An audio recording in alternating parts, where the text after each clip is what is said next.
जय माँ इंद्राक्षी। इंद्राक्षी धाम में दर्शकों आप सभी का हम हार्दिक स्वागत करते हैं। आज के दिन जिन जातकों का जन्म दिवस है, मैरिज एनिवर्सरी है, उन सभी को हमारी तरफ से बहुत बहुत शुभकामनाएं। आज हम बताएंगे कि कई बार हम इतने बीमार हो जाते हैं कि बीमारी जाने का नाम नहीं लेती। रोग के ऊपर रोग हमारे ऊपर हावी होते रहते हैं और हमें समझ में नहीं आता हम किन डॉक्टर साहब से मिलें, कौन सी दवाई लें, कैसे हम अपने आप को जल्द से जल्द ठीक करें। और आज के इस पर्यावरण में किस प्रकार से बीमारियों का दौर चल रहा है, ये किसी से छिपा नहीं है। बहुत काम का ये अंक आपका हो सकता है। कहते हैं जब कोई समस्या आती है तो वो अकेले नहीं आती, वो अपने कुटुंबियों को साथ लेकर के चलती है, बाल को अपने साथ लेकर के चलती है। यानी कि एक समस्या के ऊपर फिर समस्या और फिर समस्या, ऐसे व्यक्ति उन समस्याओं के चक्रव्यूह में फंसता चला जाता है। और रोग होना ये सबसे बड़ी बात व्यक्ति के लिए खतरनाक हो जाती है, क्योंकि सबसे बड़ी दौलत संसार में व्यक्ति की है स्वस्थ काया। अगर व्यक्ति स्वस्थ नहीं है, वो कितना भी मालदार क्यों ना हो, उसके लिए वो माया किसी काम की नहीं है। और आज चहूँ और आप क्या व्यवस्थित स्थिति देख रहे हैं कि धन दौलत किसी काम में नहीं आ रहा है। हर तरफ किस प्रकार का हाहाकार मचा हुआ है। इसके अनेकों रीज़न भी हैं।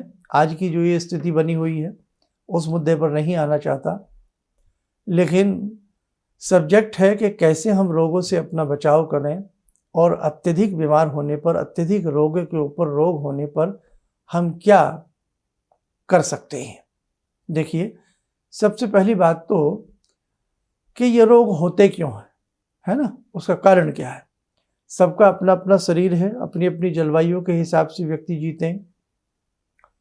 हमारे शरीर में धातुएं हैं, उनका अनबैलेंस हो जाने से भी हम बीमार होते हैं। ऋतु का प्रभाव, बदलते मौसम का भी प्रभाव हमारे शरीर के ऊपर पड़ता है, और बदलते ग्रहों का प्रभाव भी हमारे शरीर के ऊपर पड़ता है। बदलती रेखाओं का प्रभाव भी हमारे शरीर के ऊपर पड़ता है। आप माने ना माने, अगर इंसान की हथेली में बहुत सारी रेखाएं हैं, रेखाओं का मक्कड़ जाल सा बना हुआ है, तो भी ऐसे व्यक्ति या तो बहुत ज़्यादा चिंता आतुर रहते हैं, या धन से निर्धन मिलेंगे, या बहुत ज़्यादा ऐसे व्यक्ति बीमार मिलेंगे। आप देख सकते हैं किसी के भी हाथ में बहुत सारी रेखाएं, अनगिनत रेखाएं हों। ये व्यक्ति की हथेली में गोलाई लिए हुए आयु रेखा होती है। इसके सबसे ऊपर वाली रेखा, लंबे वाली, हृदय रेखा होती है। अगर ये दो रेखाएं भी किसी व्यक्ति की बहुत ज़्यादा कटी फटी हों, या बहुत ज़्यादा आड़ी तिरछी हों, या इसमें से रूट्स निकली हुई हों, जड़ें सी निकली हुई, जैसे मूली गाजर में से निकली होती हैं, तो भी ऐसे व्यक्ति अंदरूनी तौर पर बहुत ताकतवर नहीं होते। कुछ ना कुछ बीमारियां उनके हाथ थामे रहती हैं। कुंडली है, कुंडली का अष्टम भाव, कुंडली का छठा भाव यानी कि रिपु स्थान, रोग स्थान भी होता है। अष्टम भाव आयु भाव होता है ना। कुंडली के ये दो भाव, और प्रथम भाव तनु भाव, लगन भाव। लगन जो होता है ये भी एक जैसे मीनार की नींव होती है किसी बिल्डिंग की, भवन की, ऐसे ही यदि लगन कमजोर होगा तो स्वास्थ्य से भी व्यक्ति कमजोर रहता है। अष्टम भाव कमजोर होगा, कई बार तो आयु तक पर नौबत आ जाती है, जिंदगी के ऊपर नौबत आ जाती है। छठा घर कमजोर होगा, रिपु स्थान हो या रोग भाव हो कमजोर होगा, तो भी हमने देखा है कि व्यक्ति नाना भांति के रोगों से लड़ता रहता है। पंचम भाव में यदि बेमेल ग्रह बैठे होंगे तो पेट से संबंधित, उदर से संबंधित शिकायतें कभी नहीं जाएंगी। खैर, वो चीज़ें आपको बहुत लोगों को समझ में नहीं आती हैं। अब हम साधारण बात आपसे करते हैं। आज बुखार आ गया, कभी गला खराब हो गया, कभी नज़ला हो गया, कभी टीबी बन गई, कभी कुछ हो गया, कभी कुछ हो गया, माइग्रेन, तो कभी कुछ, कभी हड्डियों की शिकायत। अब यूँ तो हर ग्रह के ऊपर किसी न किसी ग्रह का आधिपत्य होता है। जिन व्यक्तियों के बहुत एक्सीडेंट्स होते हैं, बार बार एक्सीडेंट्स होते हैं, या घर में गिर जाते हैं, हड्डी कड़ाक देनी टूट जाती है, सूर्य कमजोर है। जिन लोगों के नेत्रों में कमजोरी है, नेत्रों के रोग होते हैं, सूर्य कमजोर है। जिन लोगों के ब्लड में बार बार कोई ना कोई शिकायत आती है, तो वहाँ पर आपको मंगल और राहु की युति तो नहीं। बार बार किसी व्यक्ति के हार्ट में प्रॉब्लम आती है, हृदय रेखा और सूर्य कमजोर है ना। तो ऐसे बहुत सारी बातें हैं जो ज्योतिषीय झरोके से यदि आप किसी मर्मज्ञ विद्वान को अपनी कुंडली या हाथ की रेखाएं दिखाते हैं तो आपको बहुत कुछ पता लग जाएगा कि कैसे हम ठीक हो सकते हैं। एक सब्जेक्ट तो ये है। एक सब्जेक्ट है, जैसे मैंने कहा कि सबको अपनी कुंडली या हाथ देखना नहीं आता, इन चीज़ों के बारे में नहीं पता होता। सिर्फ ये पता होता है कि भाई एक बीमारी जाती नहीं और दूसरी हमारे ऊपर हमला कर देती है, या एक व्यक्ति लंबे समय से बीमार चल रहा है तो उसे क्या करना चाहिए। आइए अब मैं आपको उपाय बताता हूँ। 9 मंगलवार हनुमान जी को जनेऊ, ठीक है, जनेऊ, मीठा पान, नुगदी के 5 लड्डू, गुलाब के फूलों की माला आप हनुमान जी को जाकर के अर्पण करें और हनुमान जी के ही श्री चरणों में बैठ कर के हनुमान बाहुक का पाठ करें। जी हाँ, बाहुक, हनुमान बाहुक, तुलसीदास जी ने बहुत ही शानदार इस रचना को रचा है। आप इसे पढ़ें। हनुमान बाहुक है और सच्ची आत्मा से जो इसे हनुमान जी के श्री चरणों में बैठ कर के 5 बार पढ़ता है, नाना भांति के कष्ट उसके दूर होते हैं और हनुमान जी की कृपा उसे प्राप्त होती है। अक्सर अपने तकिए के नीचे पीपल का पत्ता और सहदेई जो रख कर के सोते हैं, उससे भी बीमारियां दूर होती हैं। रुद्राभिषेक नमक चमक विधि से या साधारण तौर पर रुद्राभिषेक कराएं या प्रतिदिन शिव पिंडी को, है ना, दुर्वा सत चढ़ाएं। दुर्वा सत चढ़ाएं या गिलोय का सत चढ़ाएं। दुर्वा सत या गिलोय का सत जो शिव पिंडी पर अक्सर चढ़ाता है और उसके बाद 1 लोटा शुद्ध जल चढ़ा दे और यदि संभव हो सके तो शंकर जी के ही श्री चरणों में बैठ कर के 1 माला मृत्युंजय मंत्र की करवाएं। आप ठीक हो जाएंगे। देखो, मेडिकल साइंस हो या कोई भी हो, एक सत्ता को सब स्वीकार करते हैं कि कहीं ना कहीं कोई परम सत्ता है, कोई वीटो पावर है जो इस समस्त सृष्टि को नियत कर रही है, अपने अधिकार में ले रही है या इसे चला रही है। कोई तो नियंता है, ये सब मानते हैं। वो बात अलग है कि हम खुले दिल से स्वतंत्र रूप से हम कहते हैं भगवान शिव हैं, हनुमान जी हैं, हम उन्हें पूजते हैं। दूसरे लोग माने या ना माने, अपनी अपनी स्वतंत्र सबकी विचार धारणाएं हैं। और आजकल तो आप देखिएगा हर अस्पताल में, हॉस्पिटल्स में कहीं ना कहीं भगवान जी का मंदिर जरूर बना मिलेगा, है ना। क्यों बना मिलता है?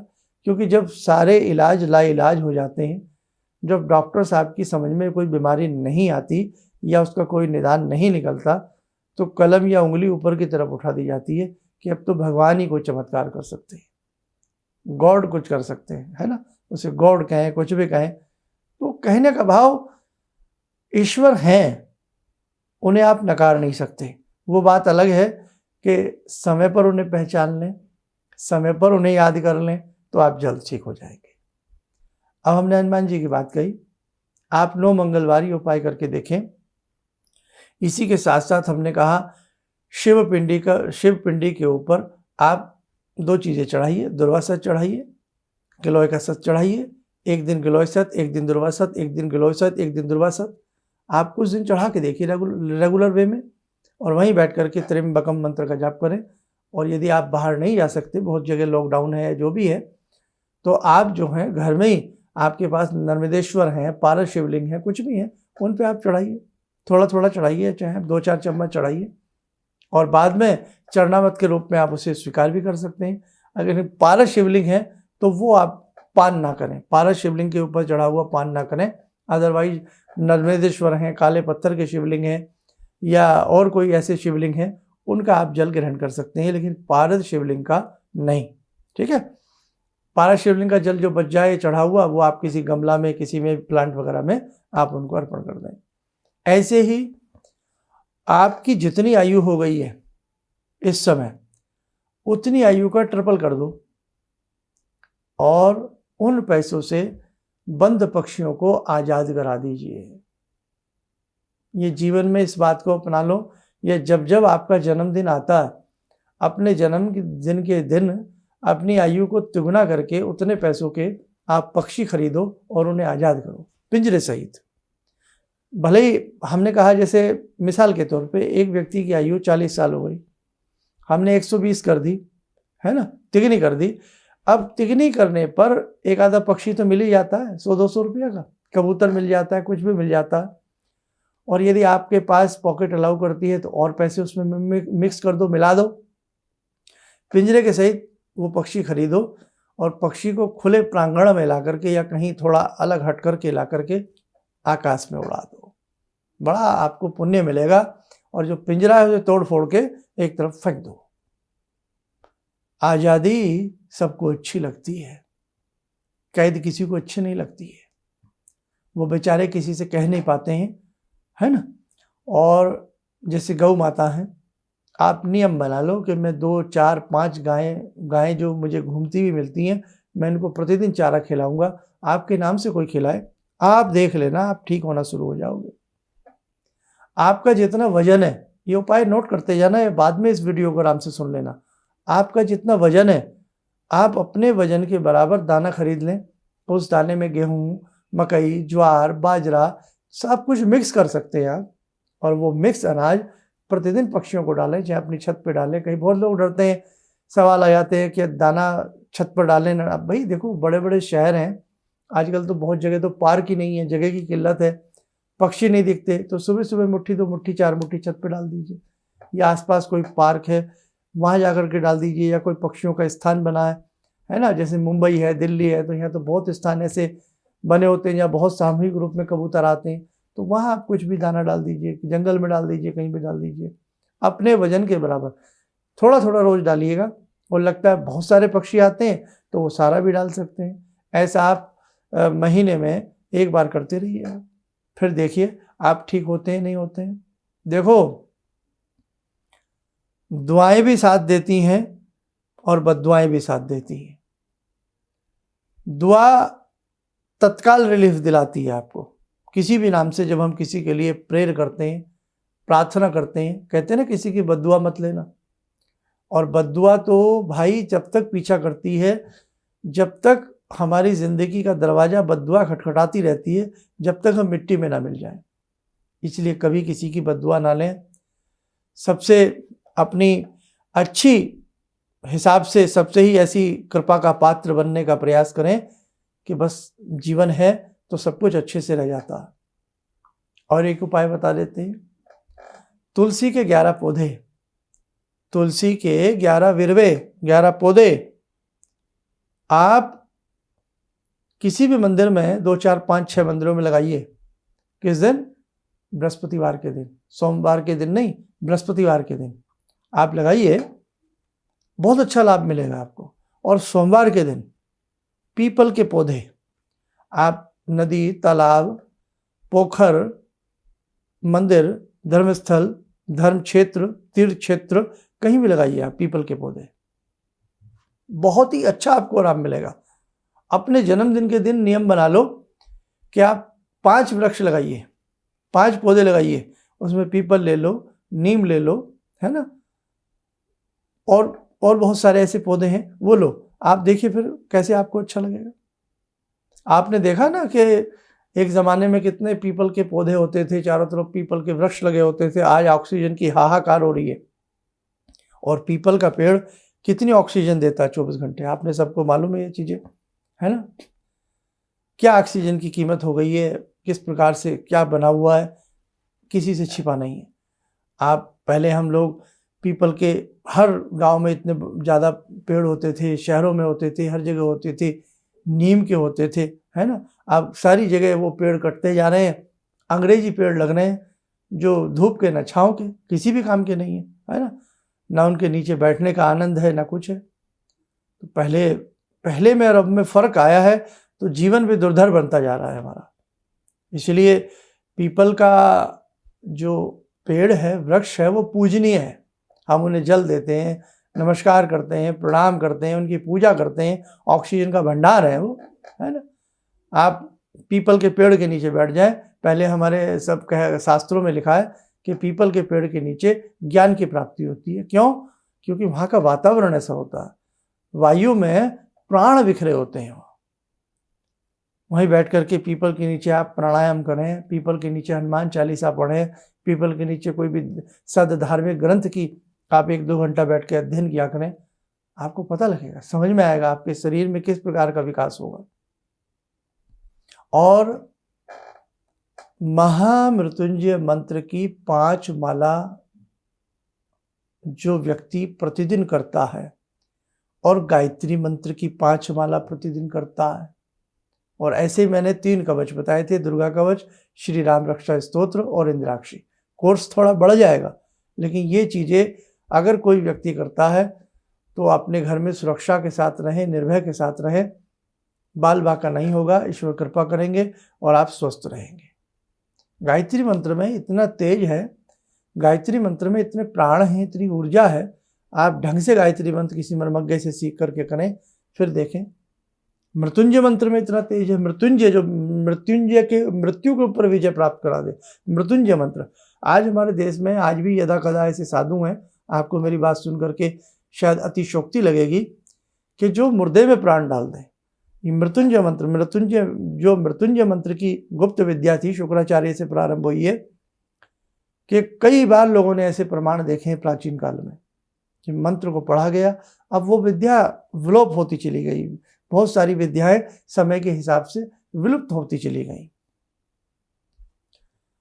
पत्नी ने, साधु ने बताया कि बेटी, 1 चावल के दाने पर 1 मृत्युंजय मंत्र की माला करो। चावल के दाना लिया गया, हथेली पर रखा गया, 108 बार मृत्युंजय मंत्र पढ़े गए, चावल का दाना लाल धागे से पिरो दिया गया, यानी कि उसके ऊपर पतला सा धागा बांध दिया गया। 108 चावल के दानों की माला बनाई गई मृत्युंजय मंत्र पढ़ के। और उनके पति बीमार थे, साधु जी के कहने पे वो माला गले में डाल दी गई, और ऐसा उसमें लिखा गया कि यम आए और उनकी हिम्मत ना हो कि वो रोगी के प्राण हर करके ले जाए। चावल के दाने यानी कि 108 मालाओं का मंत्र पूरित वो माला गले में। उसमें आगे लिखा गया, हमने ये आर्टिकल शायद कल्याण से पढ़ा है, हमें शायद ध्यान आ रहा है, कि वो उसमें भाई जिसका जितना वक्त है तो कई बार वो वक्त तो फिक्स हो ही जाता है, लेकिन जब तक वो माला उस मरीज के गले में रही तब तक यम की हिम्मत नहीं हुई कि वो अपने बाहुपाश से उसके प्राणों को निकाल ले। लेकिन लीला करनी पड़ी यम को।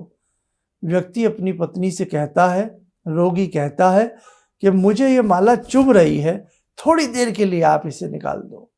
अब मोह है भाई, पत्नी तो बहुत प्रेम करती है अपने पति से, मोह है कि चलो ये बेचारे कह रहे हैं तो 1-2 मिनट के लिए निकाल देती हूँ, फिर पहना दूंगी। जैसे ही वो माला निकाली, उस 1-2 मिनट में ही उस व्यक्ति के प्राण निकल गए। तो ये सब क्या था? कई बार बड़े बातें ऐसी आ जाती है कि व्यक्ति हैरान हो जाता। ऐसे ही हमने एक बार और एक आर्टिकल कहीं पढ़ा, ऐसा लेख हमने पढ़ा, बहुत पुरानी बात रही होगी ये, 20-22 साल पहले मुझे शायद कहीं से पढ़ने को था, और बड़ी ऑथेंटिक किसी बुक में मैंने पढ़ा था ये, कि एक व्यक्ति जा रहा है, और वो व्यक्ति जो जा रहा था तो अचानक कोई चीज़ उससे टकराई, और उसने जैसे ही उनको देखा, उन्होंने कहा, अरे अभी तेरा वक्त नहीं आया है, मैं मौत हूँ, मुझसे मत टकरा, मैं काल हूँ। इतना वाक्यांश उसको याद है। बोला जैसे ही मैंने अगला कदम रखा, जिस घर में वो चीज़ भाग करके जा रही थी, मतलब वेग के साथ दौड़ रही थी, उस घर में क्रुंदन और विलाप की आवाज़ें आने लगी, रोने की आवाज़ें आने लगी। यानी कि जब रुक करके मालूम हुआ कि अभी अभी किसी की डेथ हुई है। तो वो व्यक्ति लिखता है, क्या उस दिन मैं काल से टकराया था? क्या उस दिन मृत्यु से मेरी टक्कर हुई थी? बड़े बड़े अनसुलझे पहलू हैं साहब।